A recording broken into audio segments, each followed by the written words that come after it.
depois a gente vai para... Vou dizer mais ou menos o assunto para a gente começar a nossa leitura, tá? Pai querido, nós pedimos que o Senhor abra nossas mentes e abra nossos corações, porque precisamos entender as coisas referentes ao Teu reino e como aplicá-las na nossa vida. Em nome de Jesus eu te peço. Amém.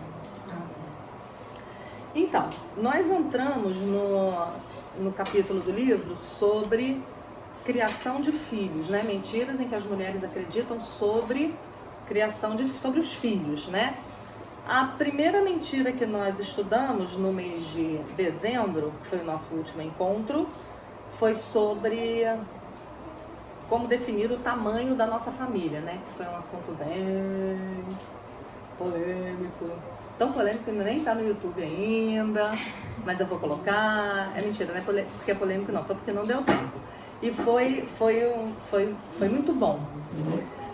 E a próxima mentira tem tudo a ver com o que nós estudamos no retiro.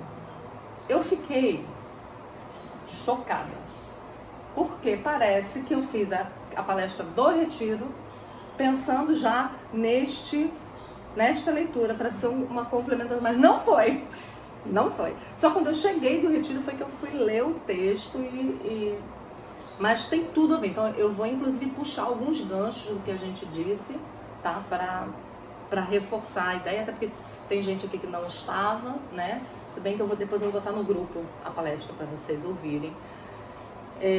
Mas a mentira 28 as crianças precisam ser expostas ao mundo real para que possam aprender a viver nele.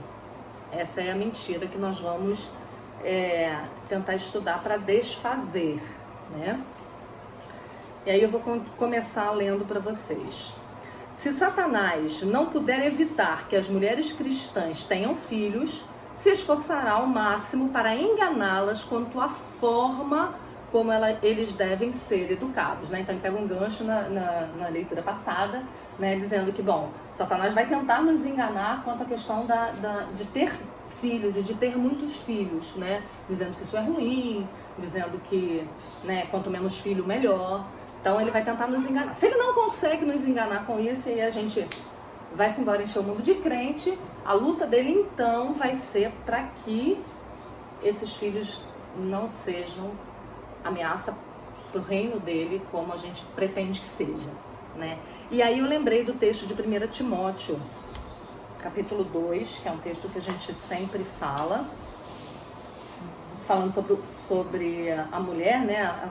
Como a mulher foi enganada e por que ela deve permanecer em silêncio na igreja, né? Então ela não pode ser uma pregadora no culto público, uma pastora, ela não deve exercer liderança porque ela foi enganada. E no verso 15, ele vai dizer assim, olha, ok, não é isso que você foi criada para fazer, para pastorear uma igreja, mas você vai ser preservada, porque o seu papel também é muito importante, né? Aí ele diz, todavia será preservada através de sua missão de mãe. Só que o verso não para aí. Isso é que eu quero chamar a atenção de vocês, porque a gente tem uma onda muito grande no nosso meio de ter muitos filhos, até por causa da visão católica, por ter, né? Porque na visão católica a maternidade é alguma coisa que te faz ser mais santa, porque você é mais parecida com Maria, então tem a ver com a teologia deles. Então eu ouço muito isso por aí, né? Que você tem que ter muitos filhos, mas não é só isso, o verso não para aí, ele continua. Se ela permanecer em fé e amor e santificação com bom senso. Então, o exercício da maternidade é um exercício consciente. Não é engravidar e ter filhos, né? Mas é engravidar, ter filhos e criá-los para o Senhor. E é isso que a Nancy começa a dizer aqui, né? Então, Satanás vai fazer o máximo para nos enganar quanto à forma de educar e de criar esses nossos filhos. Ele usa com os pais as mesmas táticas que usou com Eva. Convenceu-a que, ao comer o fruto proibido, ela aprenderia algo que precisava saber. No dia em que comerdes desse fruto, vossos olhos se abrirão e sereis como Deus, conhecendo o bem e o mal. Gênesis 3,15, foi essa a sedução que a serpente fez com Eva, né? Você precisa conhecer. Então, o foco dessa mentira aqui, que a Nancy vai explorar, é isso. Que os nossos filhos precisam saber de tudo para poderem fazer escolhas. Eles estão no mundo, a ideia é essa. Eles estão no mundo, então eles precisam ver tudo, saber de tudo para se contextualizar, até para poder se defender. Mais ou menos, né? Satanás estava certo quando Eva comeu e os seus olhos se abriram. E ela aprendeu algo que não conhecia antes, a experiência do mal. Então, realmente, ela conheceria alguma coisa que ela não conhecia antes. Mas isso foi bom para ela? Não foi. Né? Então, essa ideia de que a gente tem que ter conhecimento de tudo, a qualquer preço e a qualquer hora, é uma mentira. O resultado desse conhecimento foi a vergonha, a culpa e o afastamento de Deus e de seu marido e a desgraça em que toda a humanidade se meteu, né? A separação de Deus, né? Por causa disso, por querer conhecer algo que ela não deveria conhecer, que ela não precisava conhecer. Deus nunca pretendeu que eu e você conhecêssemos o mal por vivenciá-lo, e isso é muito importante. A gente tem estudado Provérbios, né, já há muito tempo lá na igreja, e essa é uma chamada recorrente de Provérbios. Filho meu, ouve a sabedoria. Em outras palavras, ele está dizendo, você não precisa cair e pecar e provar a dor de estar em pecado para você saber que isso é ruim. Eu estou te dizendo, é ruim. Eu lembro que quando eu tinha meus filhos adolescentes, já contei isso para vocês, entrando na adolescência, né, e a gente conversava com eles sobre namoro, sobre como a gente gostaria que fosse, sobre, gostaria que fosse não, sobre como seria, né, que eles só namorariam quando eles tivessem idade para se casar, que namoro não era diversão, que era uma coisa séria, não passa para o casamento. Às vezes eu conversava sobre isso com eles e alguns amigos ficavam brincando comigo depois, né, tu é fogo, né, tu namorou com 12 anos, com 13 anos já tinha namorado, agora tu não quer que teus filhos namorem. E aí era brincadeira, a gente ria, brincava e tal. Mas às vezes as pessoas pensam isso mesmo, de verdade. A ideia é, bom, você experimentou isso, então eles têm que experimentar também. Mas é exatamente o contrário. Porque eu experimentei, e porque eu vi que foi ruim, e porque eu vi que foi pecado contra Deus e que me prejudicou, a ideia é essa. Então eu quero preservá-los para que eles não precisem vivenciar o que eu vivenciei. Né? Então é a mesma coisa se você teve relações sexuais antes do casamento. Você casou grávida. É por isso que você vai deixar sua filha à vontade? Não, ela precisa vivenciar, porque eu vivenciei, aprendi com essa experiência. Mas você aprendeu com essa experiência a duras penas. Se a gente puder poupar os nossos filhos disso, melhor para eles, melhor para nós, melhor para todo mundo. Né? Então, essa ideia estava lá no Éden. Né? Conhecer o mal por vivenciá-lo. A gente não precisa disso. Aliás, os filhos de Deus, eles são chamados a exatamente fazer o contrário. Observa e não vai pelo mesmo caminho. Né? É a diferença entre o sábio e o tolo. Né? Porque o sábio, ele vai ver o caminho que o outro tomou e ele vai tomar aquilo por advertência para ele mesmo. Né? Provérbios está cheio de versículos que falam isso. Né? Ele vai tomar para si esse aprendizado e ele não vai precisar cair também, ele não vai precisar caminhar por aquele caminho porque alguém já advertiu. É como o Provérbios começa, né? Provérbios 1, a partir do verso 20, eu acho. Grita nas praças a sabedoria, grita na rua a sabedoria nas praças, levanta a sua voz, né? Chamando para que a gente ouça a sabedoria, né? Para você não precisar cair, provar a amargura do pecado para depois retroceder. Seu desejo é que sejamos sábios em relação ao bem, mas puros em relação ao mal. Abre aí esse texto comigo. Romanos, capítulo 16.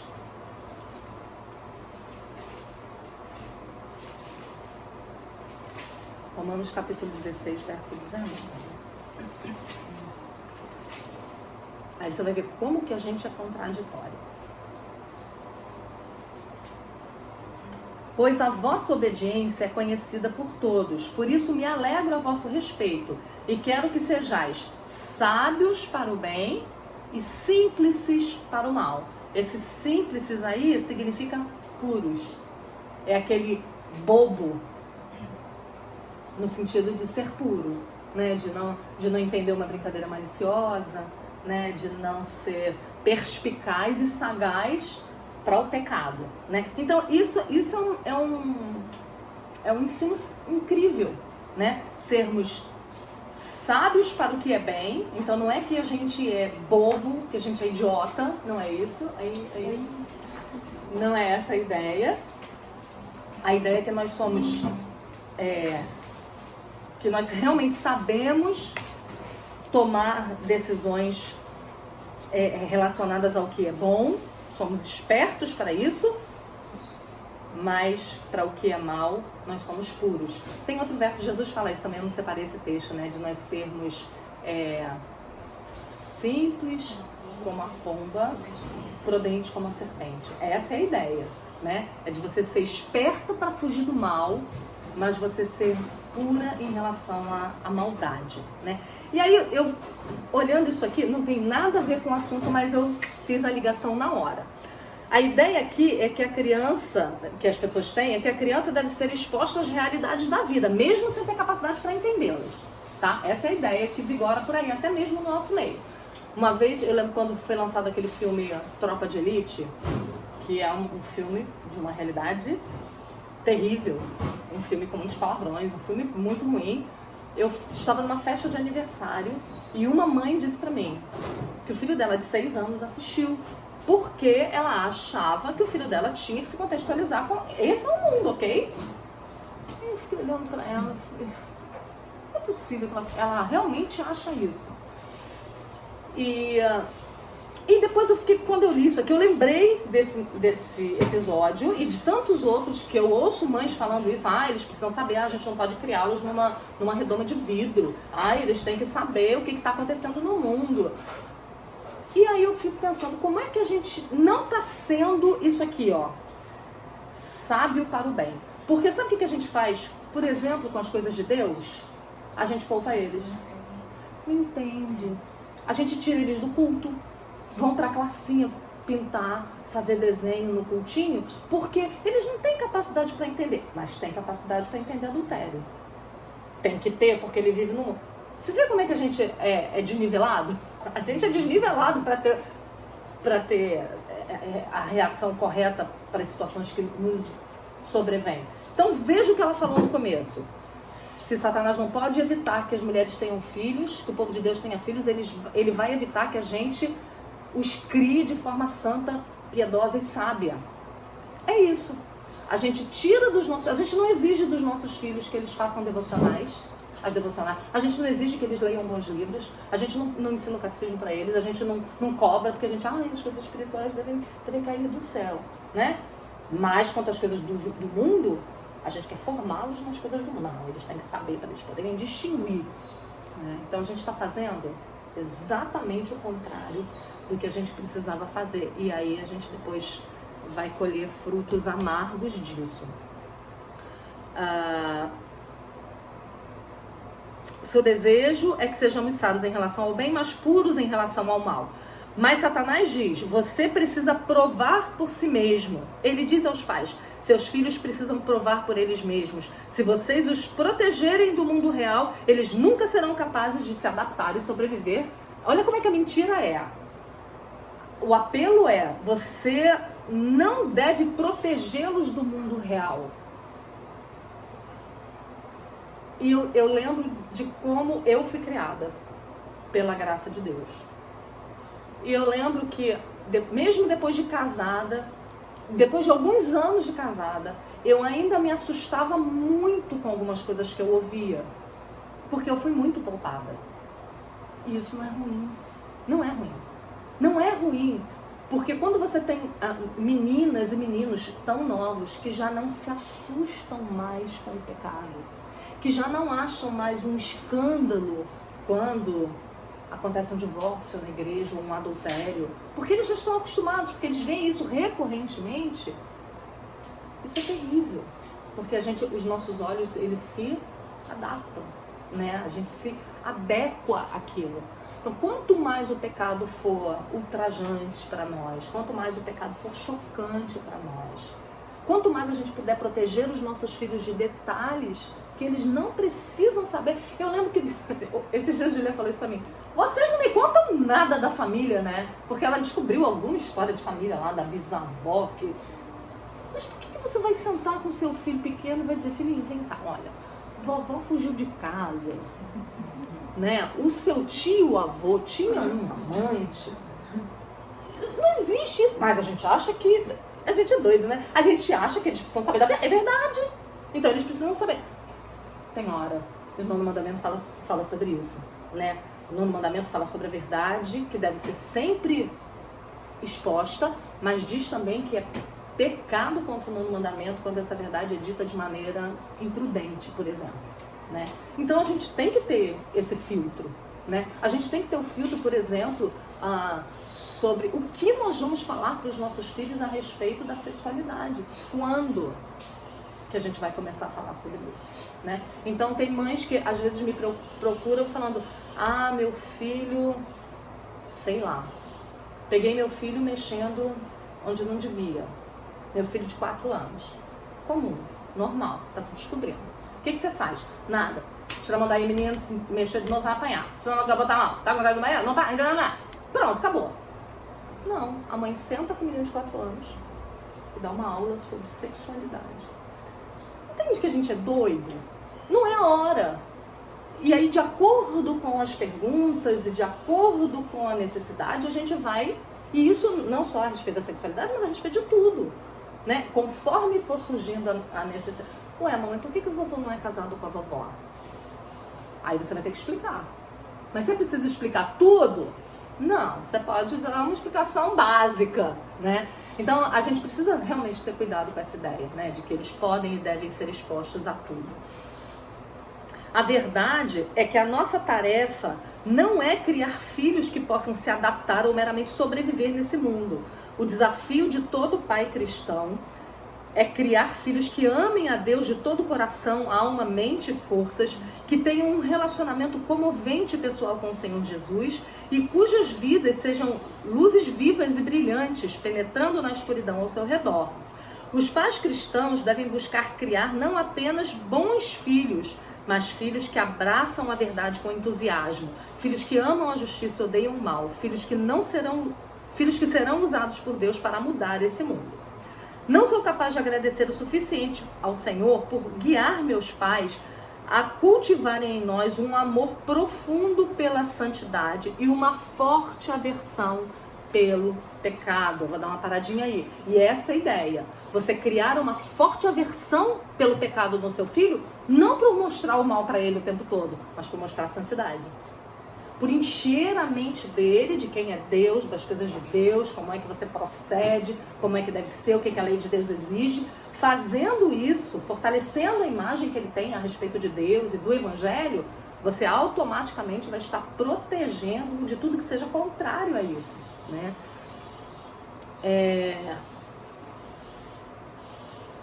Nós não devemos ensinar o que é errado para a criança para que ela faça um contraste com o bom. Eu já falei isso aqui algumas vezes, né? Você não ensina para a criança o errado para ela poder fugir do errado e se adequar ao bem. Você ensina o bem, o certo, para que quando ela se deparar com o errado ela tenha a ideia, né? Como quando você está alfabetizando. Você não mostra a letrinha A para a criança e diz, essa aqui não é a letra E. Viu, filhinho? Olha, não é a letra E, essa aqui é a letra A, tá bom? Não é a letra E, não é a letra I, não é a letra O. Não é assim que você ensina. Você ensina letra A, letra A, letra A, letra A, letra A, letra A. Quando você desenha o I, ela vai falar, não é o A. Ela vai saber, né? Então, é uma lição muito básica pra gente. Mas a gente tem ido por outros caminhos muitas vezes, né? Peraí. Um amor profundo pela santidade, aversão ao pecado, não tanto por medo do que a cultura poderia nos fazer, quanto por reverência e amor pelo Senhor. Então, a ideia dos pais é ensinarem tanto sobre Deus para os filhos, não para que eles sejam protegidos da cultura ou do pecado, não tanto por isso, mas para que eles amem ao Senhor, porque é o amor ao Senhor, é a conversão deles que vai forjar neles o horror ao mal. Se eles não amarem ao Senhor, se eles não tiverem o coração cheios da verdade, eles não vão ter condições de resistir ao mal, né?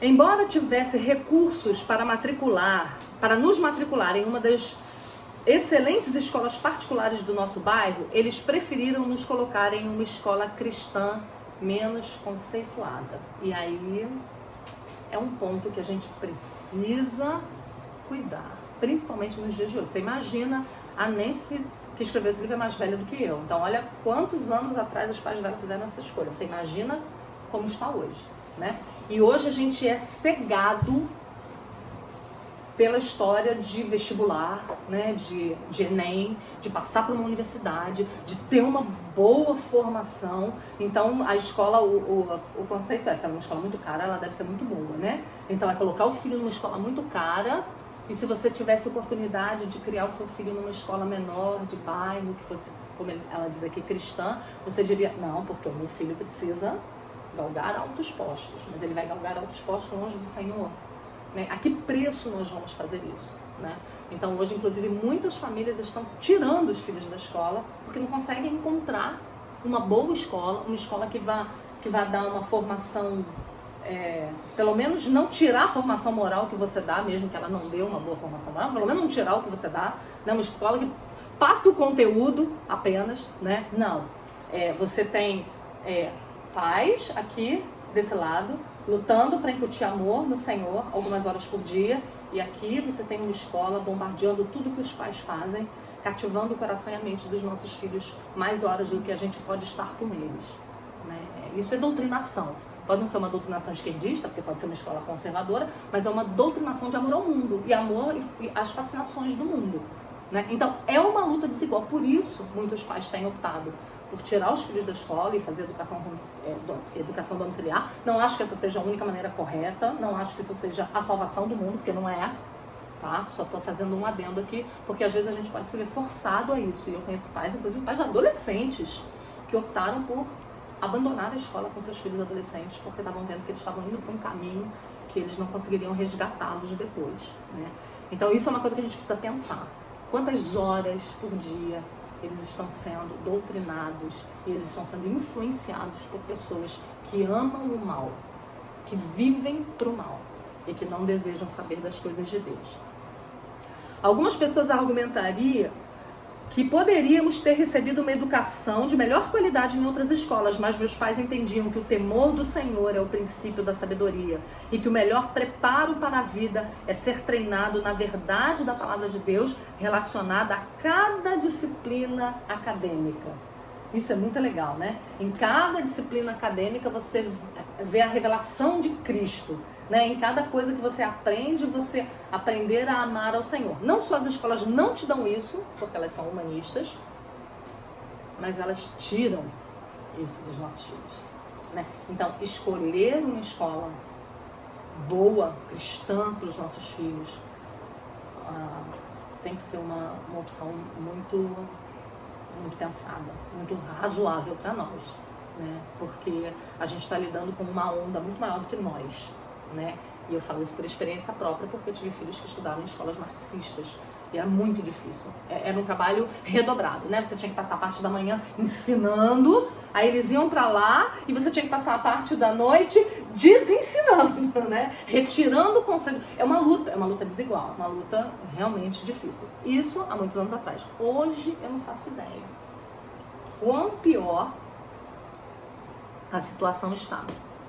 Eles tomaram medidas práticas para proteger nossas mentes e nossos corações jovens da exposição à influência de valores desse sistema mundano. Eu gostei quando ela falou nossas mentes e nossos corações jovens, porque mentes e corações jovens são suscetíveis. Eles estão assim, ó, abertos. É como um solo seco, que quando brota qualquer água, ele suga e puxa. Então, é justamente aí que nós precisamos guardá-los e protegê-los.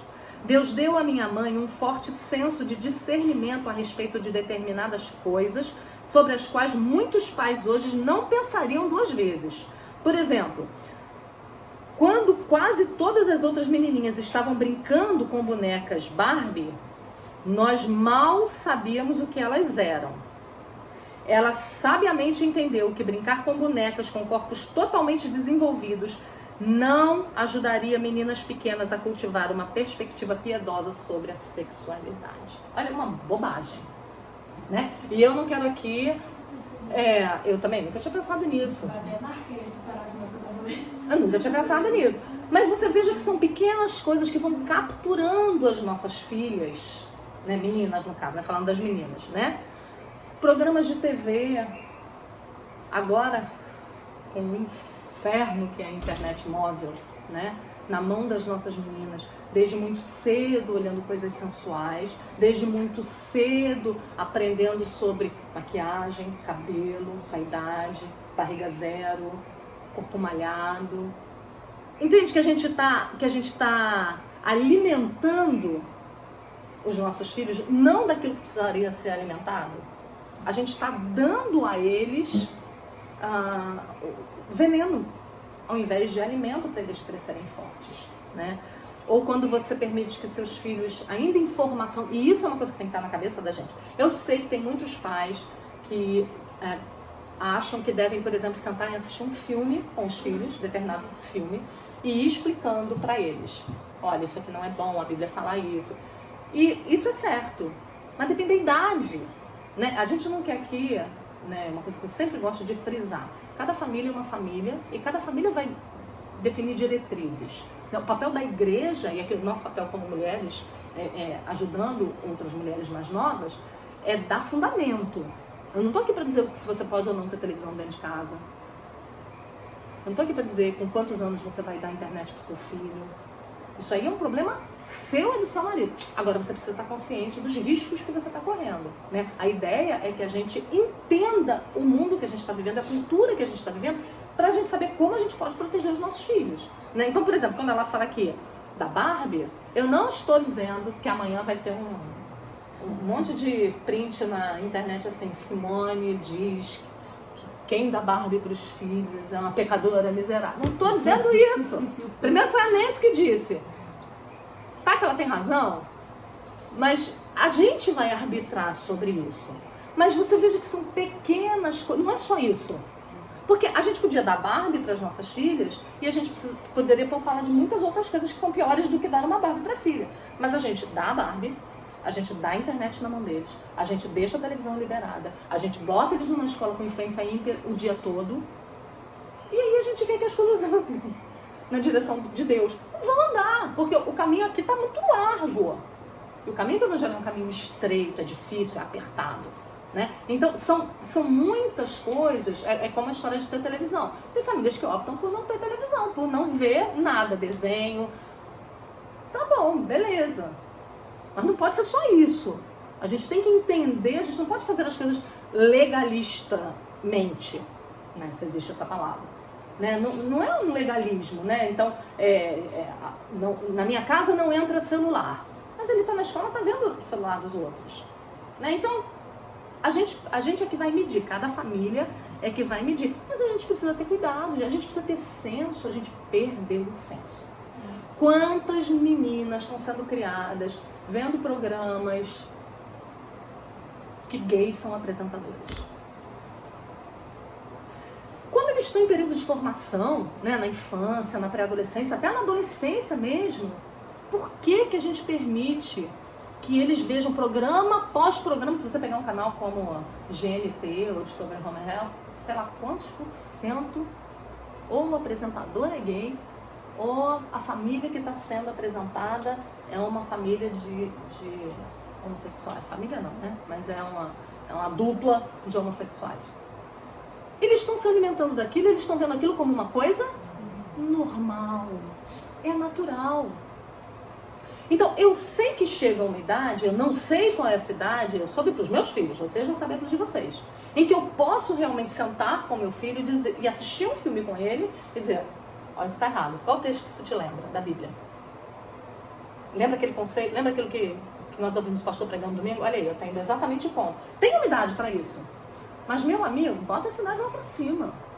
Isso não é uma coisa pra você sentar com uma menina de 9 anos Cada assunto é um assunto também, né? Esses dias eu estava conversando com um casal que tem uma filha pequena de 2 anos e eles estavam falando sobre um desenho. E o desenho era muito legal. E o desenho não tinha nada demais. Mas tinha uma hora de muita violência, de briga. Mas é um desenho super bom. E aí o pai disse, não quero que ela assista ainda. Porque ela é menina, ela se assusta com briga. Se fosse um menino, talvez não. Talvez ele fosse gostar. É um urso brigando com um cachorro, sei lá. Uma bobagem, não é uma cena violenta. Mas para ela não seria bom. Entende? Essa perspectiva, esse clique que a gente tem que ter do que é adequado a cada idade, lembrando sempre disso. Você não ensina com o mal, você ensina com o bem. Você ensina com as virtudes, você não ensina com os pecados. Os pecados é algo que vai aparecer eventualmente e aí ele já está com a base dele definida. Quando eu era jovem, a nação estava no auge da rebelião, do tumulto e da revolução. Dissidentes manifestavam sua opinião à guerra do Vietnã, marchando nas ruas e queimando bandeiras. Milhões de jovens viviam sob efeito de drogas, sexo e rock. A Suprema Corte determinou que as mulheres tinham o direito constitucional de fazer aborto. Khrushchev estava ameaçando enterrar os Estados Unidos. Não estávamos inconscientes desses acontecimentos, mas também não escutávamos o noticiário da noite. Não é que ela estava no mundo à parte, mas é porque a informação que chegava para ela era filtrada. Hoje não é. É filtrada por mal. Por que hoje não é? Porque as informações vêm de todas as partes e porque os pais abriram mão do controle do que chega à mente dos seus filhos. Porque é confortável, porque dá trabalho demais você controlar tudo que seu filho ouve, vê e sabe. Porque é muito mais confortável para nós dar um celular na mão deles e que eles sumam do planeta com esse celular e deixa a gente em paz.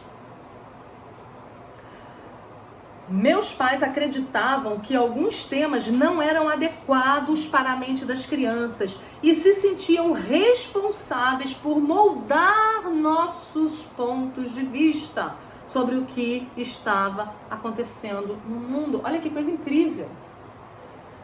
Os pais dela se sentiam responsáveis por moldar a mente deles a respeito de todos os assuntos. Eu não posso admitir pais que de repente descobrem que a filha é feminista. Pais crentes que criaram suas filhas na igreja. De repente ela entra na universidade e fala: a universidade mudou a cabeça da minha filha. Não mudou não. A gente não formou. A gente é que não formou. Em um mês, a minha filha foi aluna de... Eu vi um vídeo desse esses dias. Em 2 meses, a minha filha entrou para uma escola técnica e ela virou esquerdista, feminista e abortista. Ela era uma menina boa, dócil, educada, exteriormente.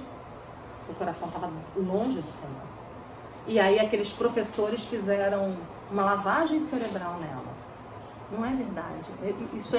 Essa é a coisa cômoda da gente acreditar. Né, e que tira a nossa responsabilidade. Não, onde é que nós estamos quando nós estamos formando a opinião dos nossos filhos? Onde é que nós deveríamos estar e não estivemos? Onde é que nós deveríamos estar quando a gente vê situações que eles já viram, que aconteceram, e agora vamos sentar aqui e vamos conversar sobre isso, instruir. É assim, essa Bíblia fala isso, a Bíblia fala isso. A gente não pode pensar assim. Quer dizer, vocês entendem que é muito mais do que dar a varinha e o menino ficar sentado de perna cruzada enquanto você vai embora e volta? É muito mais do que isso. Eu conheço pessoas que falam isso pra mim: meu filho é muito obediente. Eu posso deixar ele em casa sozinho aos 5 anos de idade, dar um pulinho ali na mercearia, ele não vai mexer em nada. Então minha tarefa está concluída. Não tá. É muito mais do que isso. É moldar a mente e o coração dos nossos filhos quanto a tudo que está acontecendo pelo mundo. E a gente tem que estar atento ao que eles estão recebendo para que a gente possa ir contra quando necessário. O resultado? Eu era uma jovem bastante protegida. Não me lembro de ter ouvido um único palavrão antes de terminar o colegial. Que coisa maravilhosa! Que coisa incrível os pais selecionarem tanto a amizade dos seus filhos e terem um controle tão restrito de tudo que eles fazem, ouvem e veem, com quem eles se relacionam, que a tua mente não se adapta àquilo e não acha aquilo uma coisa natural. Como é que estão os nossos pré-adolescentes hoje? As nossas crianças hoje? Falando palavrão. Não é só ouvindo, mas é falando, né? É aquilo que ela diz, né? Você ouve, você aceita, você se adequa e você vive. Salmo 1. Não que anda no conselho dos ímpios, se detém no caminho dos pecadores. Por fim, ele se assenta na roda dos escarnecedores. Por fim, nossos filhos fazem parte daquele sistema de cultura mundana e a gente nem percebeu. Não sabia praticamente nada sobre personagens de desenhos animados, filmes ou programas de televisão populares da época. Isso é outra coisa que me assusta. Você falar sobre... Às vezes eu tô no meio de jovens e aí eu ouço alguém falando sobre, sei lá, uma cantora. E aí eu vejo os jovens novos conversando sobre as aberrações que essa cantora faz. Eu pergunto, quem é essa pessoa? E aí eles dizem, você não conhece fulana? Ah, ela é lésbica. Ah, ela faz automutilação. Ela isso... E eu fico olhando para eles, os jovens crentes. Eu fico olhando para eles e falo, por que vocês sabem disso? Por que vocês conhecem quais são os atores que se relacionaram, engravidaram, abandonaram, se relacionaram de novo? Por que vocês sabem disso? Porque a gente está enchendo a mente com coisas mundanas o tempo todo. E agora com a internet, né? Então, ela vai falar isso aqui daqui a pouquinho. Se você perguntar qual é a primeira pergunta do catecismo, os pré-adolescentes não sabem. Mas eles sabem quem foi a última mulher com quem o Justin Bieber dormiu. Eles sabem de coisas... Eu já contei isso pra vocês. Um dia eu estava dando uma palestra para mulheres de empresários. É um grupo de mulheres de empresários que se reúnem e a líder desse grupo é cristã. E de vez em quando ela leva alguma mulher cristã também para pregar para elas. Então eram mulheres descrentes, a maioria. E ela me pediu para falar sobre a internet, sobre redes sociais. E aí eu fui fazer um alerta para elas. E eu citei o exemplo da Demi Lovato, que era uma menina da Disney, do Disney Channel, eu acho, se eu não me engano. E aí as crianças acompanhavam ela, mas aí, com 13 anos, elas viram mulheres, né? Com 13 anos elas já são mulheres e ela já apregou tudo de mais podre que você pode imaginar. Mas na sua cabeça de mãe, é aquela menininha do desenho. É a Hannah Montana. Então você tá tranquila, porque a tua filha tá acompanhando a Hannah Montana. Só que você não sabe que ela já virou uma prostituta. Você não sabe que ela é lésbica, que ela tentou cortar os pulsos, você não sabe de nada disso. E eu tava explicando isso pra elas. E eu falei da Demi Lovato, falei que ela que canta a música da Frozen, né? Aí que elas identificaram, a música da Frozen eu sei. Vocês sabiam que suas filhas provavelmente seguem ela? E você sabia que ela já foi internada em clínica de reabilitação porque ela se corta? Até sangrar. E que ela fez uma tatuagem, eu mostrei a tatuagem que ela fez, escrito Stay Strong, que ela fez para tampar os cortes de navalha de gilete, sei lá, que ela tem no pulso. E depois que essa mulher anunciou que ela ia para uma clínica de reabilitação, os casos de automutilação no Brasil dispararam. Olha aí, foi só uma notícia. Demi Lovato se corta. Foi para uma clínica de habilitação. Os casos, se vocês não sabem, se eu não me engano, em 2012, isso estava sendo tratado como problema de saúde pública no Rio de Janeiro, pelas escolas do Rio de Janeiro, 2012. E a gente vive no país da Alice no Mundo das Maravilhas, sei lá. A gente está aqui, ó. Maravilhoso mundo de Bob, achando que nada acontece. E aí uma das mães nessa reunião de empresários falou pra mim, não, mas a minha filha tem só 9 anos. Falei pra ela, pergunta pra ela se ela conhece Demi Lovato. Não conhece. Pergunta pra ela. Depois, no dia seguinte, ela me ligou desesperada. Ela sabe quem é. E ela sabe o que ela faz. Ela sabe que ela foi internada. A menina tinha 9 anos. Já sabia que ela tinha sido internada, já sabia como fazia, porque há descrições de como fazer. E a mãe tá achando que a filha é uma menina que brinca de Barbie ainda. E a menina já tem conhecimentos de problemas que nem nós sabemos lidar. Que nós não lidamos. Porque não existia isso, pelo menos que eu saiba, no nosso tempo. Ninguém ia com gilete se cortar no banheiro. Né? Tinha outras doideiras, mas não essa. Vocês entendem? É como se a gente estivesse vivendo um mundo paralelo ao dos nossos filhos. Que a gente quer. Porque a gente acha mais confortável e a gente tem medo de descobrir o que eles estão vendo de verdade. E a gente tem preguiça de controlar aquilo que entra na mente e no coração dos nossos filhos. Mas pela graça de Deus e graças à influência dos meus pais piedosos, havia algumas coisas que eu sabia que poucos outros jovens sabiam. Sabia a diferença entre o certo e o errado, tinha uma visão global das escrituras, além das devoções familiares, da sólida pregação doutrinária na igreja. Nosso currículo do ensino fundamental incluía 2 viagens pela Bíblia inteira no colégio, né? Havia guardado grandes porções da Bíblia em meu coração. Tinha uma compreensão básica das principais doutrinas da fé cristã e sabia cantar de cor todas as estrofes de muitos hinos de grande riqueza teológica. Tinha lido a biografia de muitos heróis verdadeiros, homens e mulheres como Hudson Taylor, George Miller, William Carey, Gladys Allens, Gladys Allens.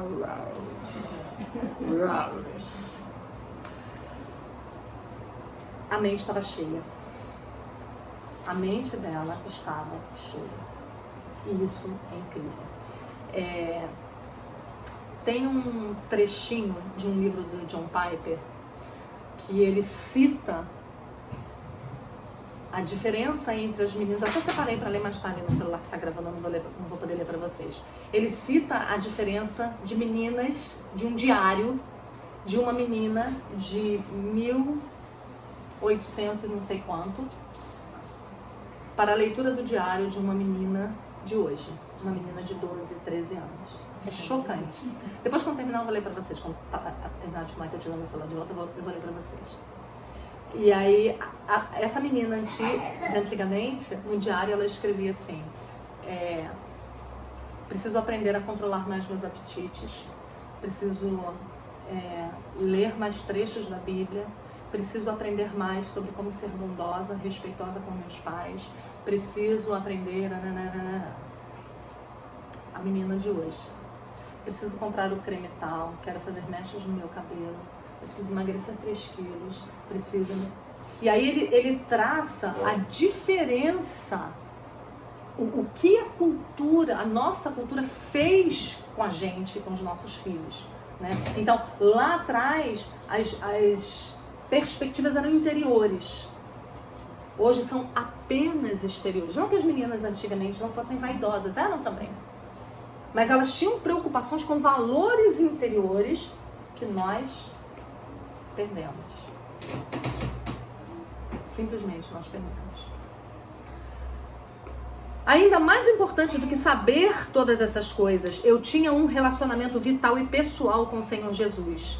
Um relacionamento que me sustentaria quando estivesse por conta própria e me motivaria a fazer escolhas certas uma vez que estivesse fora das paredes protetoras da nossa casa.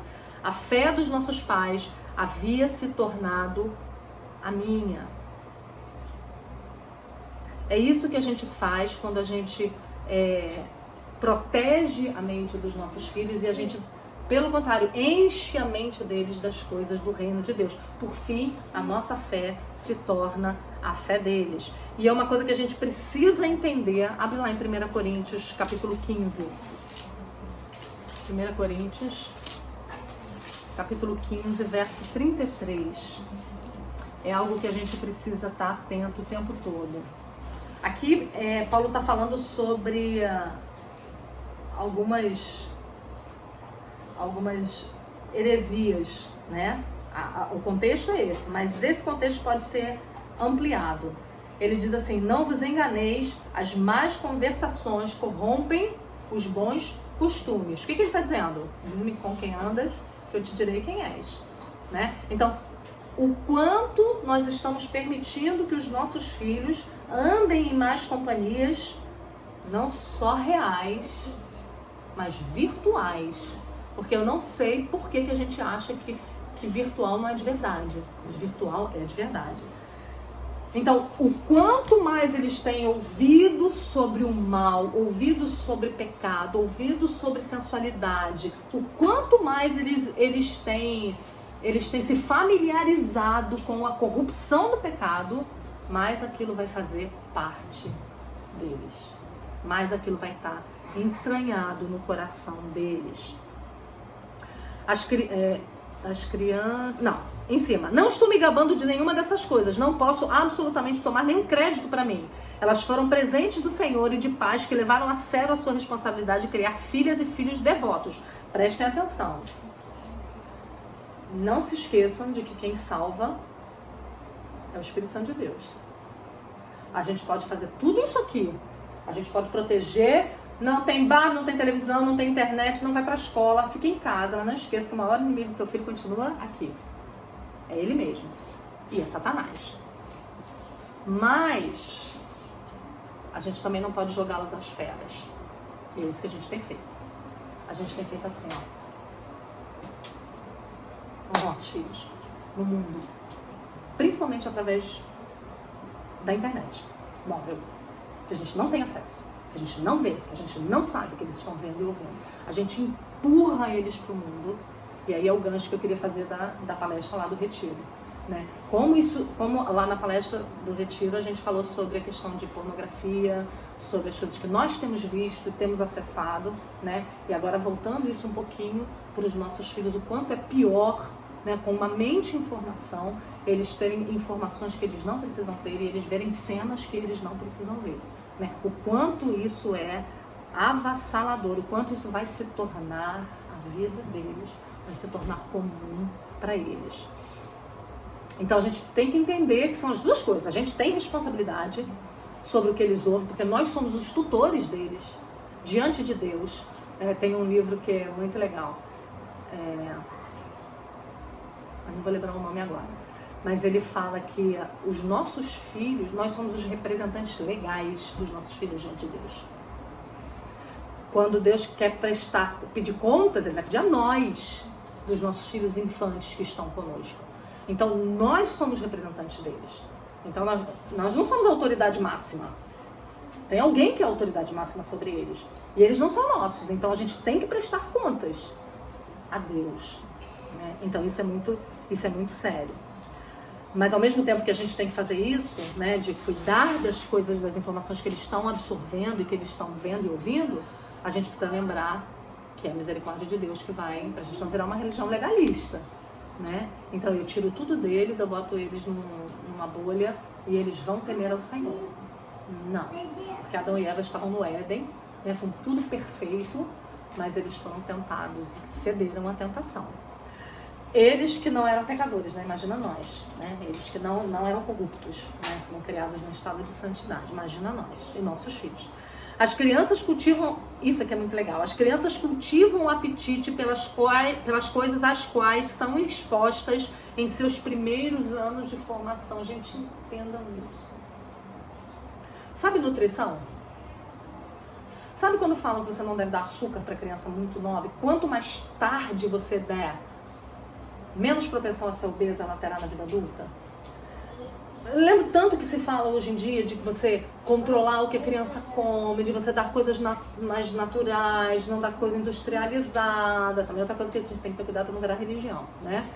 Mas esses cuidados que a gente tem que ter, que são cientificamente provados, que protegem as crianças, por quê? Anos de formação. Essa ideia a gente tem que ter com relação àquilo que chega aos nossos filhos. Eles estão em formação. Até os seus 18, 19 anos, eles ainda estão em formação. Não é porque seu filho tem 13 anos, 14 anos, 15 anos que ele está pronto. Não está ainda. Ele ainda está em formação. O que dirá as crianças. Então, aquilo que você cultiva neles para que eles amem, vai ser aquilo que eles vão amar na vida adulta, né? Então, a gente precisa ter cuidado com essa idade. Conheci jovens de lares cristãos comprometidos que sabem mais sobre estrelas de cinema e grupo de rock do que sabem sobre os patriarcas ou os discípulos. Isso é triste, isso é vergonha pra gente. Eles sabem cantar todas as músicas de sucesso, mas não sabem os grandes hinos da fé. Só posso supor que eles têm apetite pelas coisas às quais foram expostos. Se permitirmos que os nossos filhos escutem músicas, assistem filmes, leiam livros e revistas e saiam com amigos que promovam a profanação, as atitudes negativas, o sexo ilícito, a rebelião, a violência, não devemos ficar surpresos quando eles adotarem as filosofias do mundo. Entende? Novamente eu vou dizer para vocês, não é que a gente vai tirar os nossos filhos do mundo, a Bíblia não diz para que isso aconteça, mas a gente precisa restringir. Quanto mais novos, mais restritiva a companhia deles deve ser. Por isso é tão importante isso aqui. Isso ali, ó. Crianças que são amigas na família da fé, famílias que se unem. Por isso a gente bate tanto na tecla lá na nossa igreja. Sejam hospitaleiros, saiam juntos, viajem juntos, façam almoço na casa, deixa de ser preguiçosa, de querer só comer fora, faz almoço na tua casa. Chama uma família que tem muitos filhos também para quebrar suas coisas. Promova a amizade entre eles. Essa era uma preocupação muito grande que eu tinha com os meus filhos adolescentes. E eu me lembro de uma conversa que mudou a minha vida. Eles tinham 8, 9 anos e eu tava assim, os 13 estão chegando, o presente tá chegando, eu tô desesperada. Ah, meu pai, como é que vai ser? Vão ser rebeldes, vão querer ir pro mundo. E um dia eu conversei com uma moça que era da minha igreja, que tinha filhos adolescentes. E ela falou um negócio que eu nunca esqueci, que eu apliquei. Ela disse assim, promova amizade e encontros dos seus filhos com outros crentes. Promova. A mãe de ninguém quer chamar? Chama você. A mãe de ninguém quer fazer pizza? Vira a noite fazendo. Deixa sujar tua casa. Eles precisam disso. Eles precisam estar... Porque você imagina, com toda a ideia cristã que nós temos a respeito do mundo, o que os amigos dos seus filhos pensam deles. Loucos, lunáticos, idiotas, bestas. Se eles não têm um lugar onde eles possam se sentir iguais, eles vão buscar abrigo para se sentir igual a alguém. Então eles vão mudar aquilo que eles estão aprendendo em casa e na igreja para poder se parecer com alguém, porque eles precisam ter esse senso de pertencimento. Isso faz parte do fim da infância, da pré-adolescência e da adolescência, senso de pertencimento. A gente precisa promover isso. Então, a muito custo para mim, tudo era lá em casa. Tudo, com 7, com 8, com 10, com 14, adolescente. Vamos dormir, vamos fazer cachorro quente. Sábado eu queria estar em casa, sábado eu queria estar dormindo. Não, bora pra Quinta da Boa Vista todo mundo, Promover a companhia santa dos nossos filhos, para que eles estejam entre outros que são iguais a eles. Enquanto estou escrevendo esse capítulo, há cerca de 8 centímetros de neve no chão e está nevando constantemente durante todo o dia. Ninguém pensaria em pegar uma planta jovem e delicada e plantá-la no jardim num dia como hoje e ter alguma esperança de que ela sobreviva. É para isso que serve uma estufa, para proporcionar um ambiente ideal para as plantas crescerem. Então, quando as raízes se desenvolveram e elas estão fortes o suficiente para resistir às adversidades, podem ser transplantadas e ficar ao ar livre. Eu amei essa comparação que ele faz. Amei o que ela faz. Amei. Porque é exatamente isso. Ela tem que saber de tudo, ela tem que ver tudo. O mundo é isso aí mesmo. O mundo é cruel mesmo, tem que ver. Não é agora. Deixa as raízes crescerem, ficarem fortes. Quando eu tinha 17 anos, meus pais me enviaram para o outro lado dos Estados Unidos para iniciar meu primeiro ano de faculdade em uma universidade secular no sul da Califórnia. Embora tenha vivido com uma família devota nos 2 últimos anos da faculdade, de repente eu tinha mais liberdade do que já tivera algum dia em minha vida. Poderia ir a qualquer lugar que quisesse e fazer qualquer coisa que desejasse, mas o meu querer já tinha sido formado. Eu amava o Senhor e queria fazer o que sabia que iria agradá-lo. Minhas decisões não eram movidas pelo medo de que meus pais iriam pensar, mas sim por um forte sentido da presença, da santidade e do amor de Deus. E esse é o nosso objetivo. Ensinar, plantar o amor de Deus no coração deles. cercá-los de boas influências o tempo todo, para que um dia, quando inevitavelmente eles tiverem que estar no meio de ímpios, quanto mais velho, melhor, eles possam estar fortes para isso. Durante aqueles anos, fui exposta a filosofias e estilos de vida que eram estranhos para mim, mas eu não tinha inclinação para nada que não fosse compatível com a palavra de Deus. Tinha pena das pessoas que acreditavam naquelas coisas e seguiam aqueles estilos de vida e ansiava por vê-las conhecer o Senhor, mas seus caminhos não eram atraentes para mim. Testemunhei em primeira mão, em minha casa, as bênçãos do amor ardente por Deus e da entrega com coração alegre a seus caminhos. Essa educação havia desenvolvido em mim um coração que queria agradar ao Senhor e andar na verdade. O apóstolo Paulo adverte os crentes de cada época e de cada cultura. E não vos amoldeis ao esquema deste mundo, Romanos 12:2. Em vez disso ele diz, exorto-vos que apresenteis o vosso corpo como sacrifício vivo e sede transformados pela renovação da vossa mente. Não devemos ser moldados pela cultura como muitos crentes são hoje em dia, mas em vez disso, devemos ser tão cheios do Espírito e da Palavra de Deus que nossa vida sensibilizará e convencerá a cultura ao nosso redor. Este é o desafio dos pais cristãos, criar uma geração de jovens que não são conformistas, mas transformadores. Né? Então, é criar uma geração que não vai receber, mas que vai dar. E não se engane, isso passa por ser chata, isso passa por dizer não, isso passa por seus filhos não terem acesso a tudo que todos os coleguinhas e todos os amiguinhos deles têm.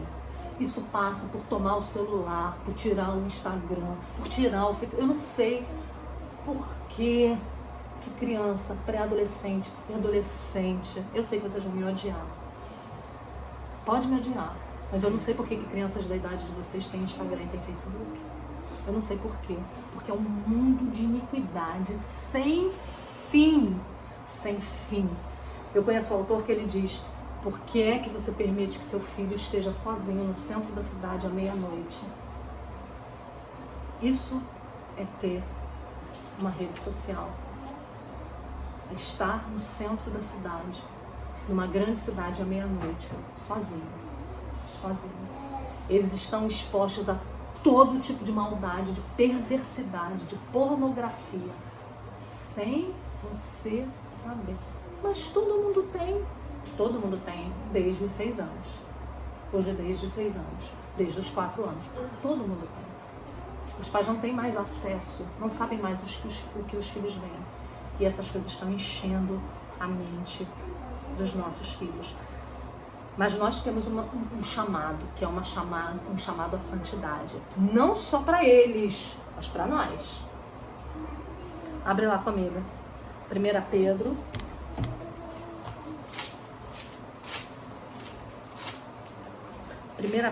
Capítulo 1.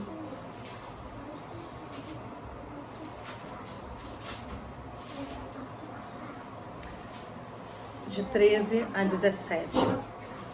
O texto diz assim, por isso, cingindo o vosso entendimento, sede sóbrios e esperar inteiramente na graça que vos está sendo trazida na revelação de Jesus Cristo. É isso mesmo? É.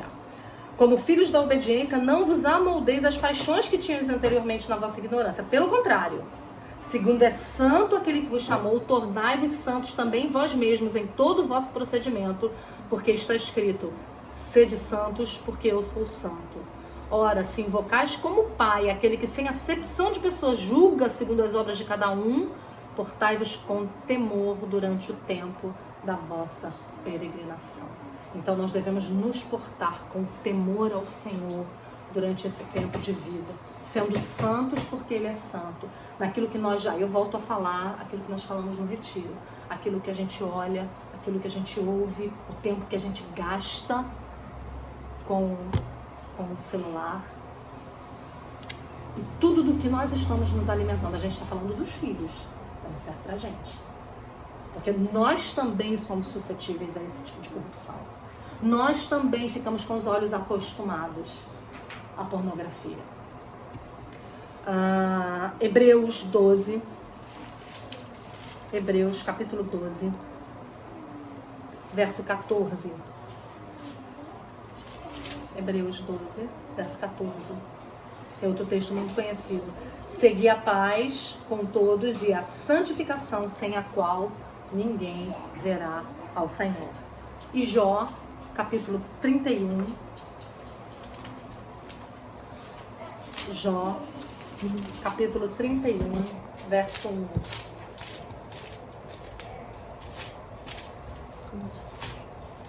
Jó, capítulo 31, verso 1. Fiz aliança com meus olhos. Como, pois, os fixaria eu numa donzela? É a ideia de você não quebrar o 7º mandamento, né? Então, nós temos uma aliança com o nosso Deus, e essa aliança deve ser levada para os nossos olhos também, para as coisas que nós vemos, para as coisas que nós assistimos, para as coisas que nós ouvimos. Então, olha como é que a gente é. A gente quer implantar santidade nos nossos filhos, mas a gente não tem. A gente não filtra o que a gente vê. A gente assiste qualquer coisa, a gente assiste a qualquer filme, a gente assiste pessoas tendo praticamente relações sexuais num filme e acha normal. A gente... agora eu não vou me lembrar a referência do texto que a gente leu. Se vocês lembrarem, vocês falem pra mim, que a gente leu lá no retiro. Que são, Romanos, que são condenados não só aqueles, Romanos 1, não só aqueles que fazem, mas aqueles que aprovam. E assistir e consumir é aprovar. E os que aprovam são tão condenados quanto os que fazem, né? Então a gente precisa lembrar disso. E eu queria terminar lendo um trecho desse livro aqui, A Idade da Oportunidade, do Paul Tripp. Eu não li ele todo, mas todos os trechos que eu li dele eu gostei muito. Recursos para a educação de adolescentes, né? Então já não é a fase dos meus filhos já estão formados, ainda não é a fase dos filhos de algumas aqui, mas é a fase dos filhos de outras aqui, e é sempre pergunta que eu recebo no Instagram, por WhatsApp, sempre. Como é que eu posso ajudar meu filho adolescente? Eu não fiz o que eu devia ter feito, agora eu estou correndo atrás do prejuízo. É um recurso sensacional. Ele vai ensinar a gente a lidar com as dificuldades que os nossos filhos adolescentes se encontram vivendo nessa cultura. E eu vou ler a página, peraí. Eu fechei, não vi qual é a página. Página 174, eu vou ler um trechinho para vocês.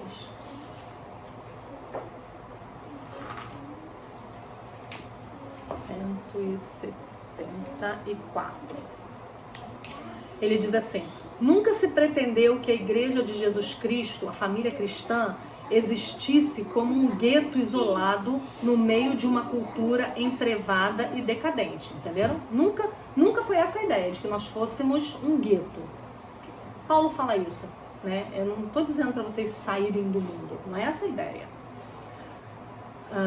Somos chamados por Cristo para ser participantes no mundo, como seus agentes de redenção. E a gente precisa criar os nossos filhos para isso, para serem agentes de redenção desse mundo caído. Assim é necessário que preparemos os nossos adolescentes, e aí liam filhos, né? Precisamos treiná-los na verdade, ensinando a eles habilidades avaliativas e analíticas. É preciso dar exemplo de como pensar e interpretar a vida biblicamente. Isso é uma coisa que os puritanos faziam demais. Há vários relatos em livros dos puritanos andando com os filhos pela rua e passavam por um bar e 2 homens estavam brigando. E aí o puritano parava e falava para os filhos: está vendo, meu filho? Eles estão brigando. Eles estão se desrespeitando um ao outro. Isso já é pecado. Mas eles estão fazendo isso porque eles beberam demais. Aqui é um lugar que você não deveria estar. Você não deveria se exceder na bebida. Eles aproveitavam cada oportunidade, não só para falar das maravilhas de Deus, quando viam um pôr do sol, né? E aí explicavam sobre a grandiosa maravilha de um Deus criador. Eles aproveitaram cada oportunidade do dia a dia para formar a mente dos filhos, com o que era bom, e treinando-os contra aquilo que era ruim, né? Isso é uma coisa que a gente precisa fazer.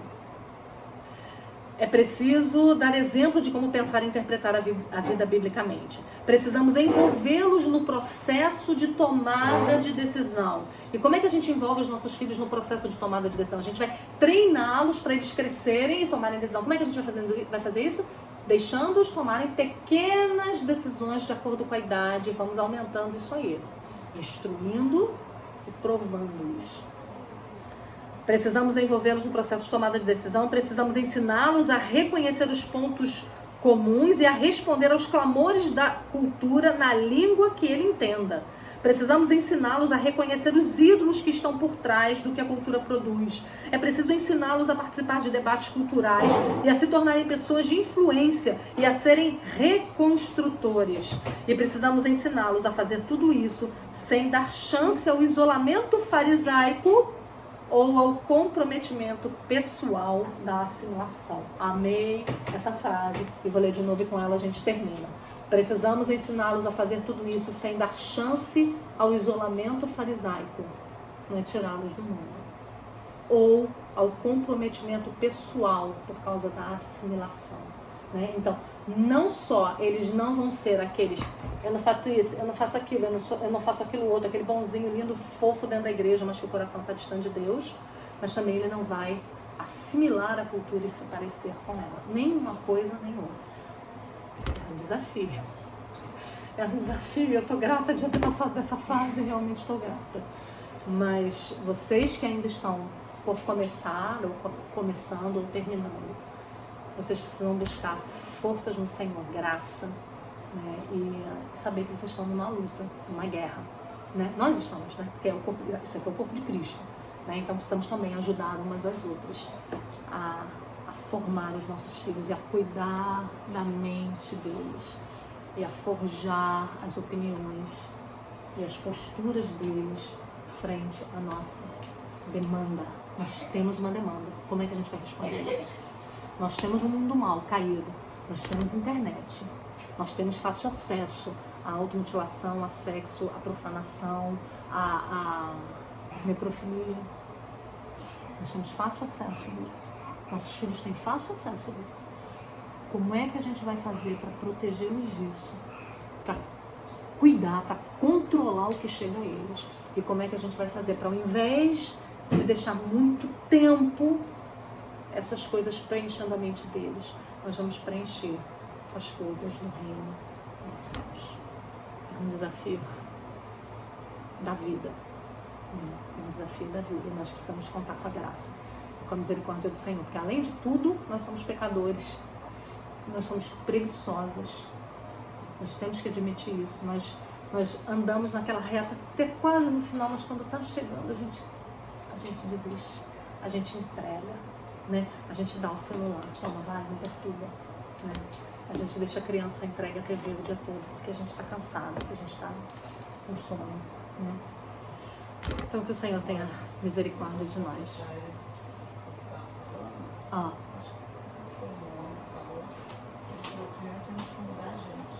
Exatamente. A Luciana está falando que houve um comentário, talvez no Instagram, de alguém dizendo que nós primeiro precisamos mudar a nós mesmos, né?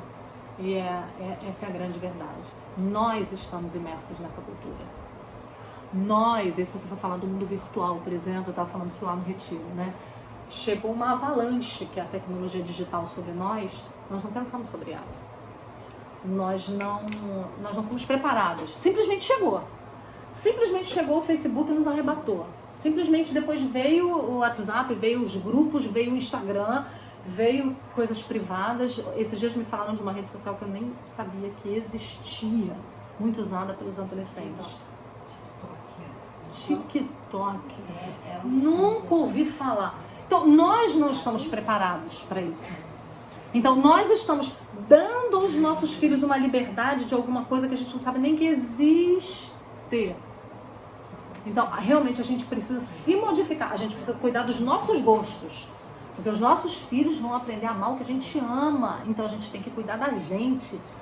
Aquilo que eu já falei, o tempo que a gente gasta na internet, o tempo que a gente gasta cuidando da vida dos outros, o tempo que a gente gasta sabendo quem se divorciou de quem, lendo notícia. Antigamente era caras, né?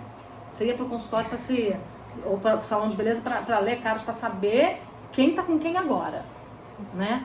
Agora você não precisa mais de uma revista. Agora você pode ter isso o dia todo no seu celular, se você for fútil o suficiente para isso. Então, são coisas que a gente ama.